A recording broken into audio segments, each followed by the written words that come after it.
internet yi ñuy seetaan ci Bambey 24 ñu ngi leen di nuyu di leen ñaanal jàmm te di ko sàkk si yéen tey émission sur la terrasse mi amal invitation bu am solo ñu war a recevoir un leader politique un acteur de développement ñu bàyyi ko mu présenté wu aux amis internautes qui nous suivent mu nuyu leen asalaamaaleykum président ñu ngi lay nuyu. waaw waaleykum salaam madame Dieng ñu ngi leen di nuyu. ñu nuyu également waa Bambey 24 à sa tête le directeur Babacar Diouf ak techniciens yi nekk foofu yëpp ak tout le personnel de Bambey 24 ñu ngi leen di nuyu. nuyu également seen mbokku internautes yi ñu ngi leen di nuyu ñoom tamit di nuyu toute la population de Bambey di jiital ci nuyoo bi nag les autorités administratives les autorités religieuses. Les autorités politiques et les autorités coutumières. Donc ñu ngi nuyu toute la population de Bambey di nuyu particulièrement les militants et militantes du mouvement dafa jot ànd defar Bambey bi nga xamante ni moom la ñuy jiite di am mbégte aussi di leen recevoir fii donc di leen dalal jàmm. Merci beaucoup président. Tey jii boo doon présenté wu waa notre public kan mooy Mbaye Diack. bon Mbaye Diack benn doomu Bambey la boo xamante ni Bambey la juddoo donc fi la fekk baax ay waajuram nekkoon fii nii donc mu def cursus scolaire am une partie à Bambey donc fii la ñu defee suñu cursus préscolaire. ba suñu cycle moyen fi lañ ko defee yàlla dogal à un moment donné ñu génn dem Louga foofu la ñu eggalee suñu cycle secondaire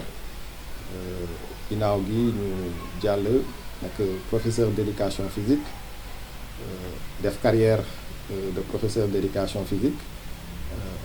ñu commencé suñu carrière dans la région de Louga au lycée de Kër Momar Sarr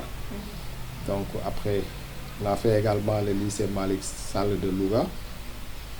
le lycée de Kébémer et enfin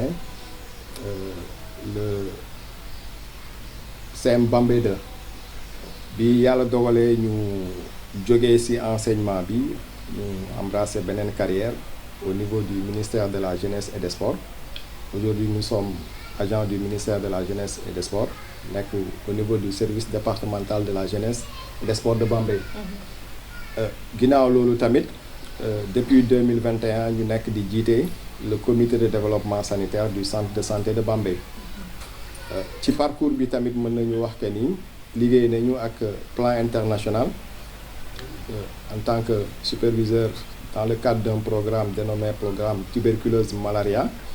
ñu nekkoon le superviseur de l'axe nord liggéey ak plan international donc loolu bokk na ci jaar-jaar bi nga xamante ni am nañ ko ci côté professionnel. ñu teg de côté professionnel bi macha allah mu am doon un parcours très riche mais tey ñu gis Mbaye Diack def un sursaut dans la scène politique nga créer ce mouvement comment s'est fait cette création là président.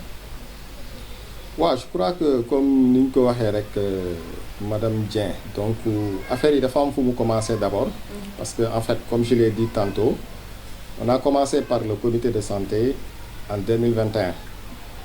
bi yàlla dogalee ñu falu à la tête de ce comité de santé en 2021 on a fait un mandat de 3 ans bi ñu defee mandat wu 3 ans ñu demaat élection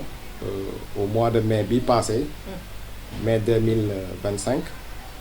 on a été réélu donc ñu nekk suñu deuxième mandat et je crois que ces deux élections ne sont pas fortuites su yàlla dogalee mën nañu wax sax le premier mandat peut-être c'est parce que les populations avaient porté un espoir sur nous mais le deuxième mandat quand même c'est parce que il y a eu un bilan et c'est sur la base de ce bilan-là que nous avons été réélus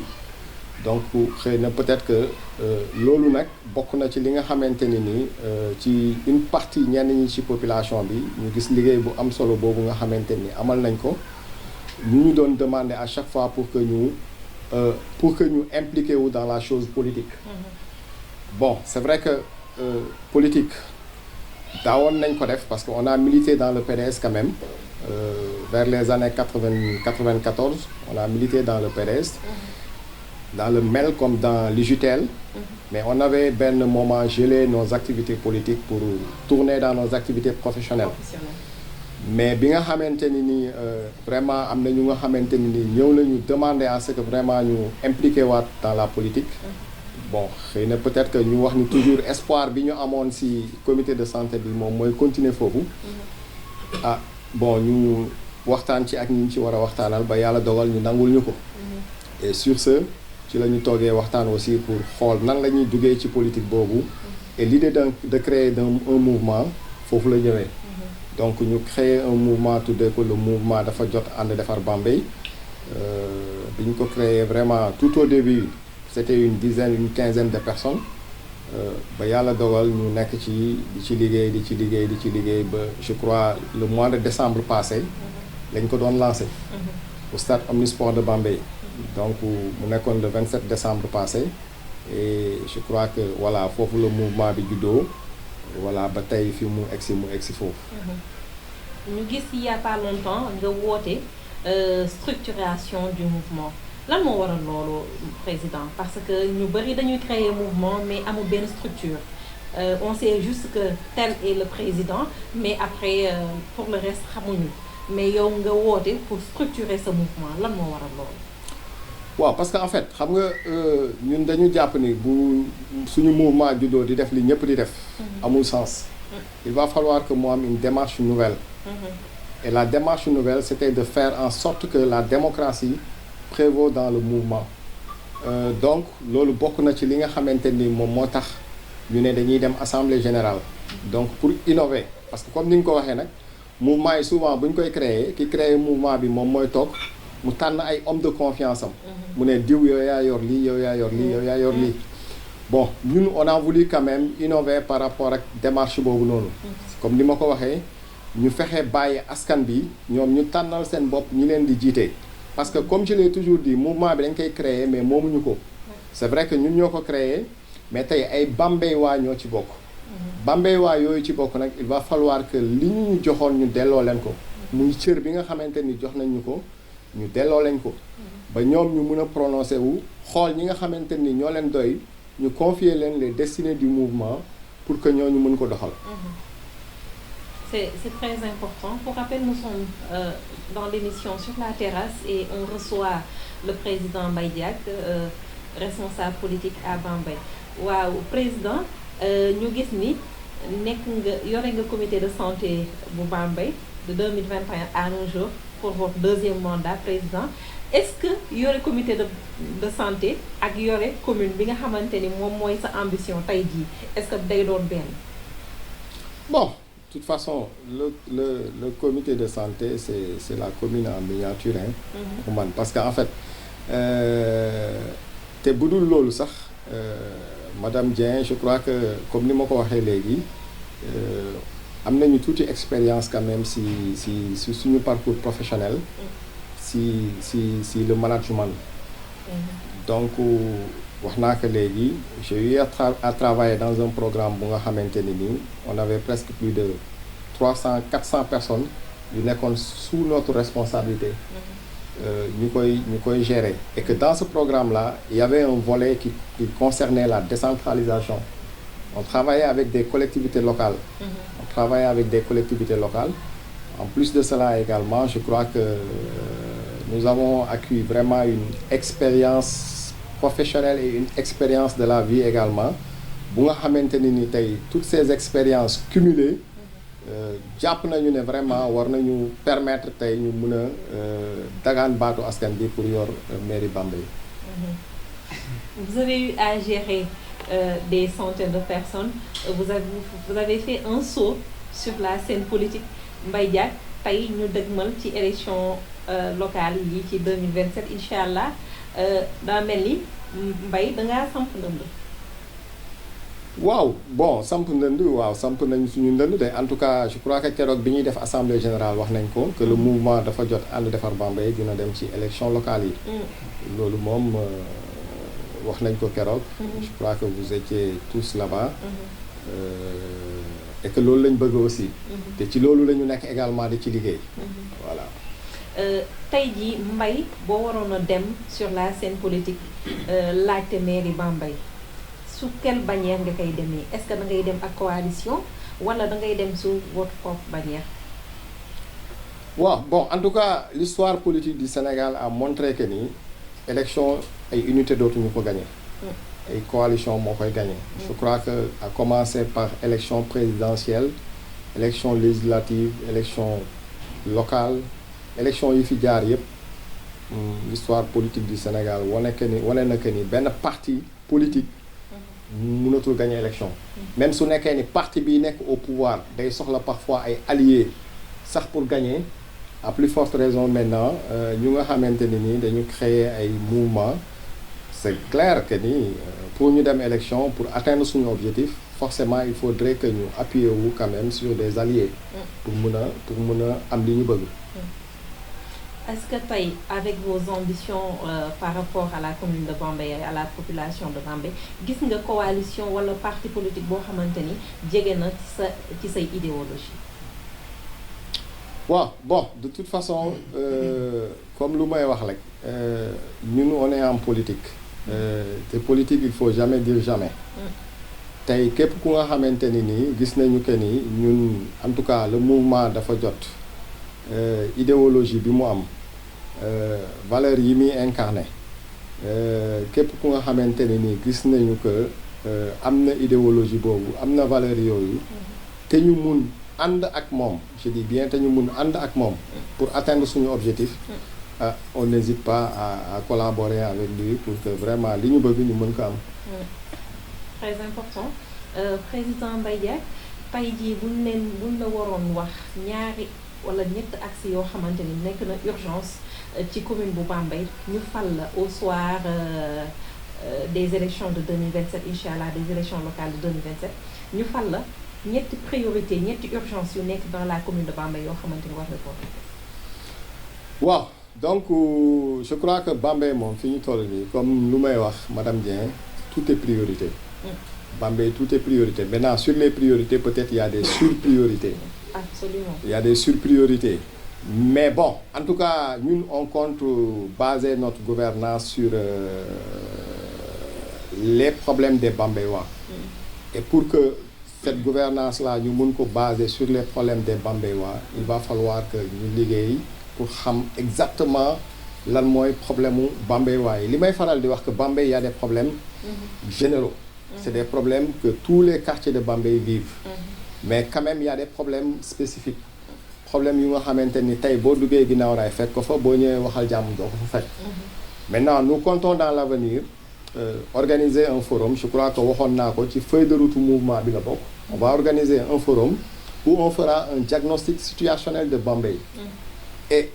à partir de cette diagnostic situationnel de Bambey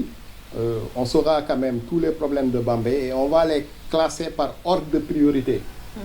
Et par ordre de priorité. Et pour chaque problème également, on va essayer de proposer des solutions. Que ce soit des solutions locales qui seront réglées par la mairie en fonction de ses moyens, des problèmes qui seront réglés par l'État du Sénégal.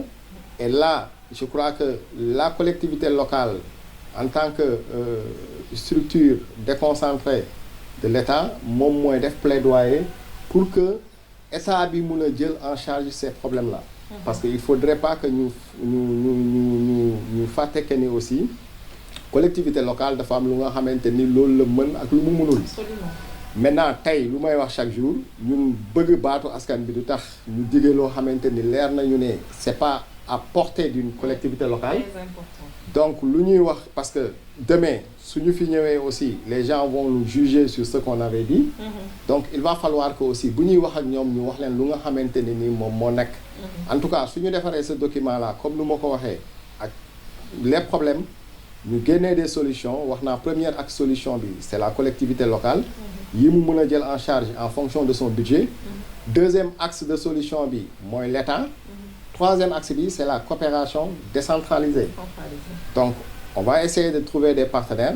et avec ces partenaires là li nga xamante ni mairie bi mënu ko jël état bi mënu ko jël on pense que on pourra les solutionner voilà maintenant nag tey peut-être bu ñuy wax nii mën nañ jàpp que ni la mobilité interne sinon urbaine c'est un problème à Bambey loolu jàpp naa ni c'est une priorité tey bu ñu fi ñëwoon en tout cas dinañ fexe ba yoon yi nekk ci biir Bambey yëpp vraiment ñu defar ko ba en tout cas lépp lu nga xamante ni déplacement dina yomb parce que loolu dina bokk ci li nga xamante ni dafay développer aussi le transport à Bambey donc mobilité bi c'est un problème mais le problème de l'assainissement aussi c'est un problème plus maintenant il faut peut-être combiner l'assainissement et l'adduction d'eau pour les quartiers yi nga xamante ni c'est des quartiers périphériques bon quartiers yi ñuy tuddee ay bay dëkk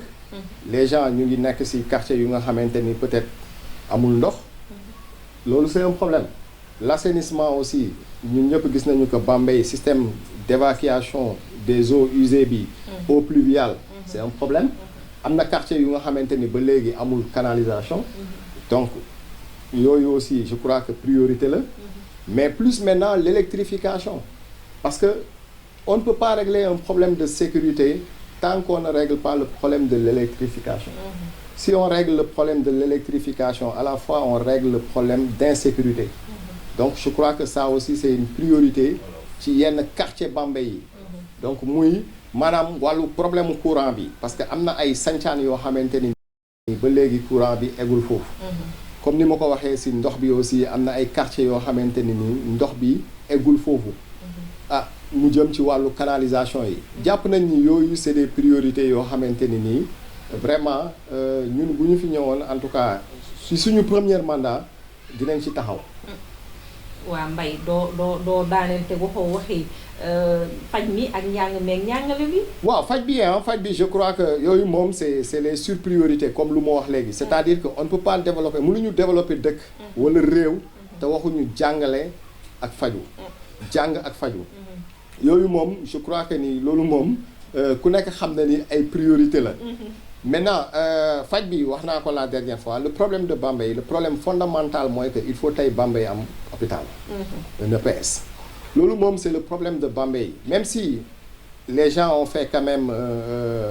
des avancées au niveau du centre de santé des efforts ont été faits au niveau du centre de santé tey avec le bloc opératoire bi nga xamante ni ñu ngi koy tabax foofu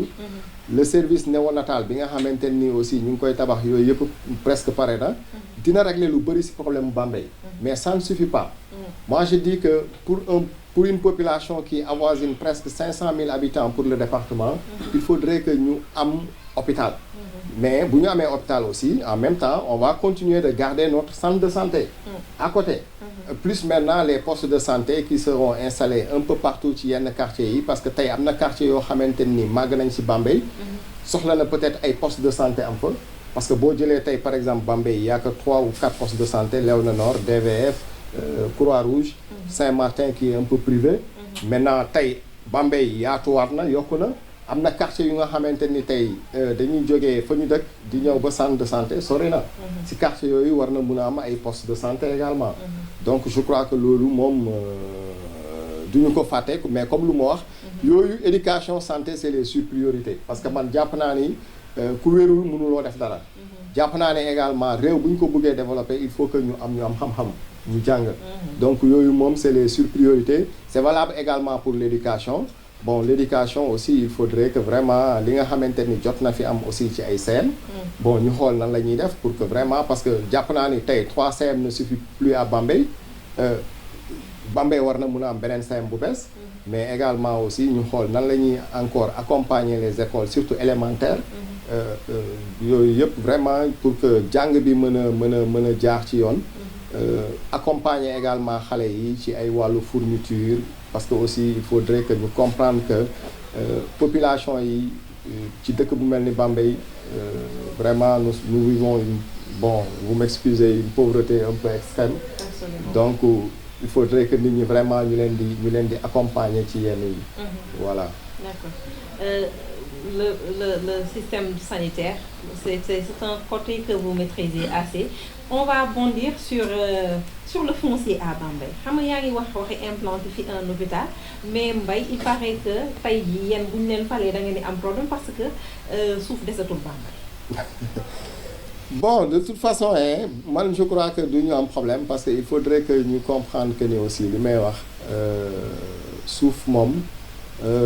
sauf bien état mon comme. Donc,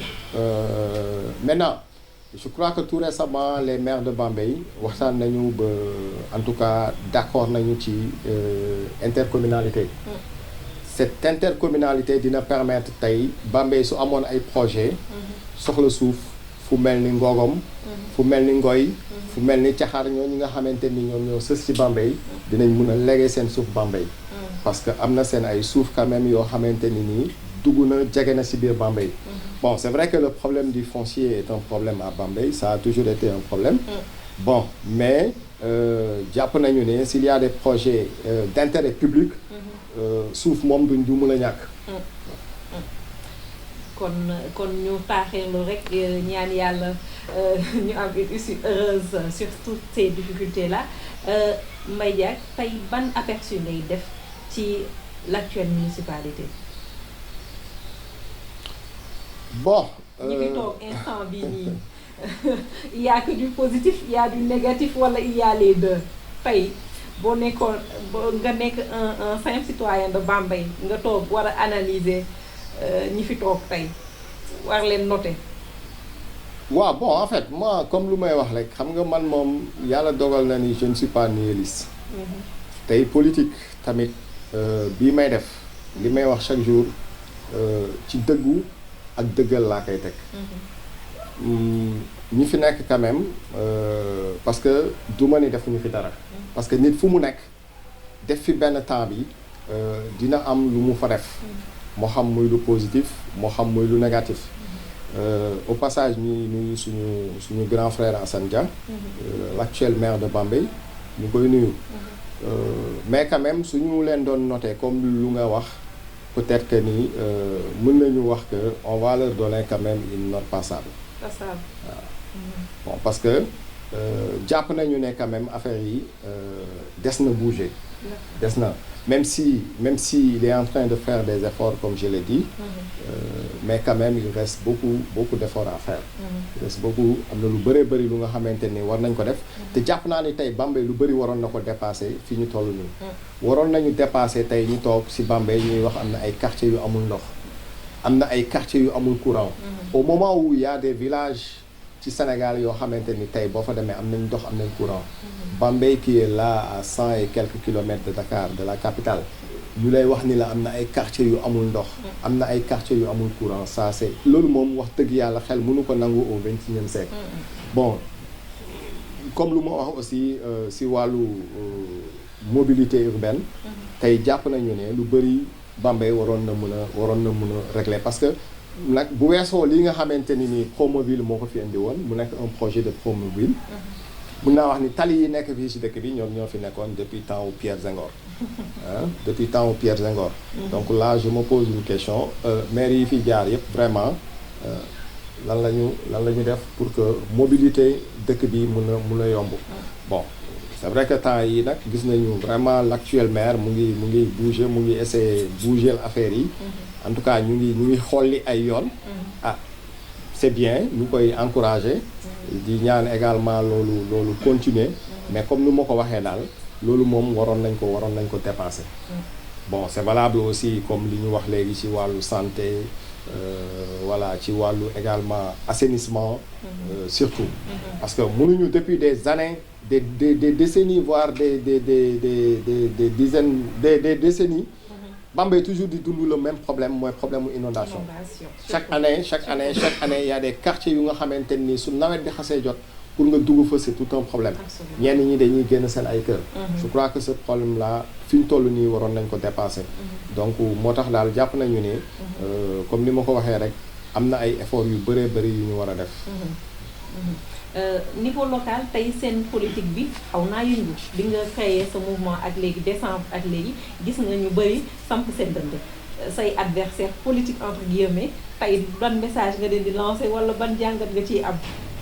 bon de toute façon. ku nekk mu ngi toog ruqam di wane boppam. waaw mais c'est ça hein affaire yi aussi loolu la moi je dis que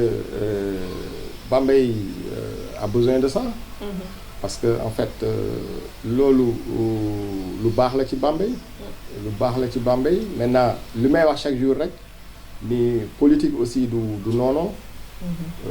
ñun ñëpp ay doomu Bambey lañ. Bambey moo ñu intéressé bu wut jotee ku nekk am nga droit wut. mais wutin bi na rafet. nañ ko def si mu rafet. kii nga xamante ni nii moom moo fi war a nekk. yàlla dogal na ko ba pare ñun ñoo xamul. mais ki fi war a nekk moom moo fi nekk. mais li ma wax lépp na nekk dans les règles de l'art. ñu teg ko ci wutin bu rafet. parce que jàpp naa ne tey bu élection jàllee ñun ñëpp war nañu mën a retrouver wu pour l'intérêt de Bambey. waaw pour l'intérêt de Bambey. moi man wax naa ko tey jii nii lu ñu wax ni on va le faire mu nekk un document. tey su yàlla dogaloon nekkuñu fi. ku fi nekk tamit dinañu dem ñu jébbal le document boobu pour l'intérêt de Bambey. donc loolu daal lañ leen di wax comme lu ma wax nag bon en tout cas mouvement dafa jot ànd defar Bambey moom mu ngi def son chemin. ñu ngi ci lu ñu war a nekk. je crois que muy dem sur le terrain waxtaan ak nit ñi parce que dañu gëm aussi ni politique terrain bi la. politique du réseaux sociaux. bon bien que réseaux sociaux yi ngeen baal ma ci la bokk léegi parce que en fait loolu moom lu am solo la ci politique. mais jàpp nañu ne politique aussi c'est sur le terrain. il faut que ñu dem ci nit ñi waxtaan ak nit ñi parce que ñi nga xamante ni ñooy voté comme ni ma koy waxee. ñu ci baree bari ñu ngi ci biir kër yi. te mënuñu sax manipuler téléphone xamuñu lan mooy internet. ñooñu nag il va falloir que ñu dem waxtaan ak ñoom. mais nag comme lu ma wax aussi réseaux sociaux yi du ci ñàkk. loolu aussi jàpp nañu ne en tout cas depuis l'avènement de ce nouveau régime là parce que ñun ñëpp gis nañu rôle bi nga xamante ni réseaux sociaux yi joué na ko ci seen accession ñoom au pouvoir. donc ñu gëm ni loolu aussi dans la communication c'est très important. voilà très important waaye nag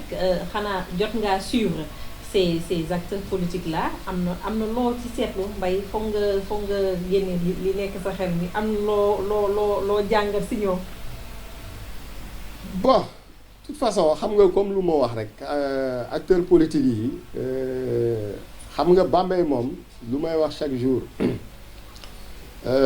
jàpp naa ni actuellement population bi mûr nañu. yeewu nañu. ba kenn mënatu leen a emballé kenn mënatu leen a peut-être embarqué ci yenn yi. xam nañu ñi leen di jariñ ak ñi leen di jariñoo. donc loolu moom je crois que ni population bi vraiment yeewu nañ ci loolu. maintenant ñi fi nekk nag comme ni ma ko waxee madame Dieng en tout cas ñun ñëpp ay mbokk lañu. ay am di jàmm lañu bon de toute façon on va laisser la population juger. xam nga ku ci nekk ci li ngay wax ak ci li ngay jëf. ak ci li ñu xam ci yow. ñu juger la ci loolu. je crois que le moment venu population bi ñoom dinañu juger suñu bopp. sinon bon voilà. waaw Mbaye tey jii boo waroon a buñ la waroon fal incha allah en 2027 ban taxawaay ngay am au niveau de la jeunesse et du sport. bon jeunesse sport dañ ciy sawar parce que en fait moom mooy suñu domaine. donc domaine la bu nga xamante ne ni mun naa wax ni plus de 20 ans de carrière ci lañ ko def c'est un domaine que nous maîtrisons beaucoup parce que bi ma lay wax léegi aussi mun naa la wax que ni nous sommes moniteurs diplômés depuis 2005. suñu liggéey yu bëri ci wàllu jeunesse liggéey nañu même ak ANEJ le directeur Abdou Khafour Touré. ci ay programme projet de jeunes donc ñu jàpp ni nag jeunesse moom mooy partie bi nga xamante ni moo gën a am solo bokk na ci parti yi gën a am solo pour ne pas frustrer les dames bokk na ci parti yi gën a am solo ci population parce que mënuñu wax population te waxuñu jeunesse. Maintenant cette jeunesse là aussi bu ñu leen occupé wul forcément ñu dem occuper seen bopp. te la ñuy occuper seen bopp mën na bañ a nekk li nga xamante ni moom moo ñuy gënal. wala moom mooy gënal seen ay waajur. Maintenant toujours foofu man lu may njëkk a wax rek mooy l'éducation et la formation. parce que ndaw il faudrait que ñu bu ñu tollee ci jàng ñu jàng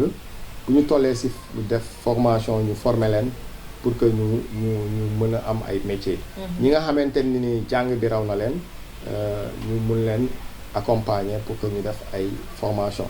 foofu noonu maa ngi ko doon wax la dernière fois ñun en tout cas on pense ñu ngi xalaat ci en tout cas bu ñu fi ñëwee ñu xool nan la ñuy tegee ay bourses pour accompagner ndaw ñi ci seen wàllu étude parce que yenn saa yi di nga gis ndaw boo xamante ni nii dina jàng ba ci benn niveau bi mais ay moyens moom mooy tax jàngam yàqu. Je crois que ñooñu une municipalité quand même war na leen mun a accompagner à travers des bourses. ñu jox leen ay bourses ñu dem bu ñu waree dem ci ay écoles de formation municipalité bi jël leen en charge fayal leen seen formation pendant peut-être 3 ans wala 4 ans wala 5 ans. ñu def seen ay formation bu ñu génnee je crois que dinañu jariñ dëkk bi. loolu bokk na ci lu nga xamante ni nii dañ koy xalaat pour accompagner la jeunesse. mais également lu jëm ci wàllu épanouissement aussi de la jeunesse parce que comme ni ma koy waxee loolu mënul ñàkk. je crois que il faudrait que tey Bambey am na stade. bu nga xamante ni bu nawetaan jotee gars yi ñu ngi jouer nawetaan. bu dul nawetaan aussi parfois mu ngi am ay match foofu. mais je dis que ça ne suffit pas. ça ne suffit pas jàpp nañu ne war na mën a am en tout cas yeneen terrain maa ngi ko doon wax keroog ay terrain pourquoi pas des terrains mini-foot au niveau de certains quartiers de Bambey parce que loolu au-delà même de ndaw ñi koy jariñoo dafa mun a nekk ay sources de revenus pour la mairie donc mun na permettre la mairie tey muy dugal xaalis parce que il faudrait pas aussi que ñu am mairie boo xamante ni nii ci ay juuti rek lay dépendre pour mun a am xaalis une mairie quand même dañu war a am ingéniosité di wut fu nga xamante ni foofu la ñuy wutee xaalis nan la ñu mun a def pour teg ay affaires yu nga xamante ni mairie bi moo koy defar ñu koy exploiter ñu fay jëlee xaalis mais malheureusement loolu mooy suñu problème à Bambey donc on compte en tout cas créer benn complexe bu nga xamante ni ni ci biir complexe boobu tout ce qui est sport ndaw ñi dinañ ko mun pratiquer foofu moo xam muy le basket moo xam muy la natation parce que bëgg nañ def benn piscine ci biir wala ñaari piscine moo xam également muy yeneen sport yi ku bëgg a def handball ku bëgg a def volleyball bon parce que il faudrait que nit ñi aussi ces sports là ñu xam ni il y a des gens yu nga xamante ni bëgg nañ pratiquer sport yooyu tennis de table ak leneen donc complexe boobu bu ñu ko defee mu nekk complexe bu nga xamante ni nii mairie bi dina ko mun di exploiter di fa jëlee ay revenus mais en même temps aussi ndaw ñi dinañ fa mun dem di épanouir mais aussi di def seen formation dinañu permettre vraiment dans ces disciplines là suba ñu mun a am ay professionnels ci discipline yooyu donc loolu vraiment ñu ngi koy xalaat pour la jeunesse de Bambey comme ni ma ko waxee parce que nag ni ko ñëpp di amee war nañ ko mun a amee noonu voilà